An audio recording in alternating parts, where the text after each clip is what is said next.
Well, another thing that Mr. McWilliam pushed for was back in 1992. We're going to go back to Michael Jordan here, but his All-Star jersey was up for auction. And I understand that you had a pretty major role in the acquisition of that jersey, and even that you had a little bit of a battle for it. Can you tell me that story?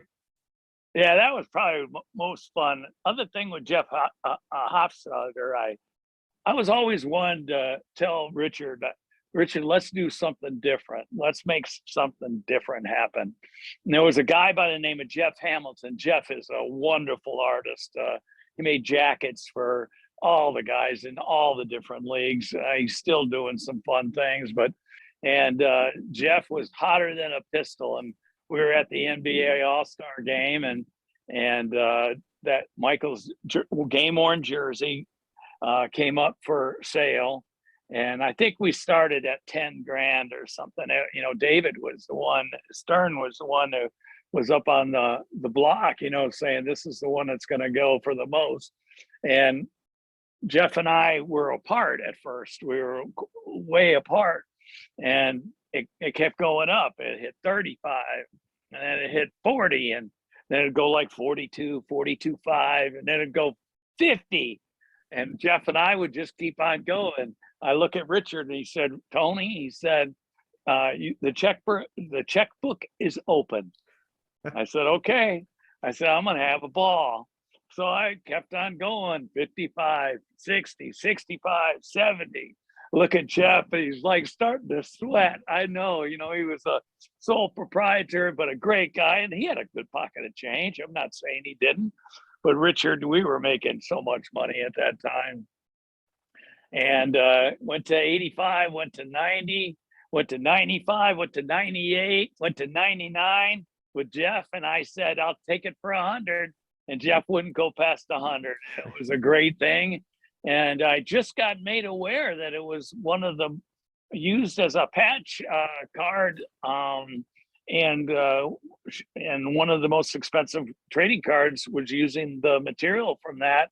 That blesses me, because that was a wonderful time and a great experience for me, and a great experience for the Upper Deck Company. Yeah, I was going to ask you about that, because it's interesting. Relic cards didn't come out for another handful of years after you bought that jersey. And like you said, it's in the UD game jersey cards, the one for Michael Jordan.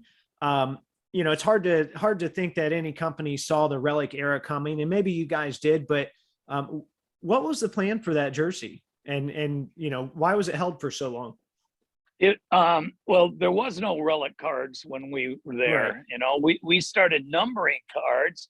The first card we numbered, I think, was one of 5,000 or one of 2,500 with Reggie, and we had him autograph them. Those were the first autograph cards. If you go back, those were the first ones. But nobody had really thought about putting, pieces of material in cards. And that did come along after me. I know Carvin really took it to another level, but with the Exquisite line. But the concept was that it would pave the Theater Place hall in Executive Row, where all of us were, and it was just something special. Richard liked really cool pieces of memorabilia. He believed in authenticity. We started Upper Deck Authenticated with that in mind. And I don't think any of us, I know I did not foresee that the pieces of Relic would actually be in a card.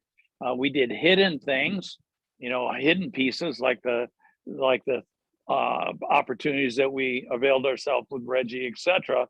And then I did some unique things with, Doug McMillan, who was the card buyer, who's now the CEO of Walmart. We did some fun things with hiding balls and creating some things, but we did not do the Relic cards when I was there, and I applaud that and that creativity that they did come into later.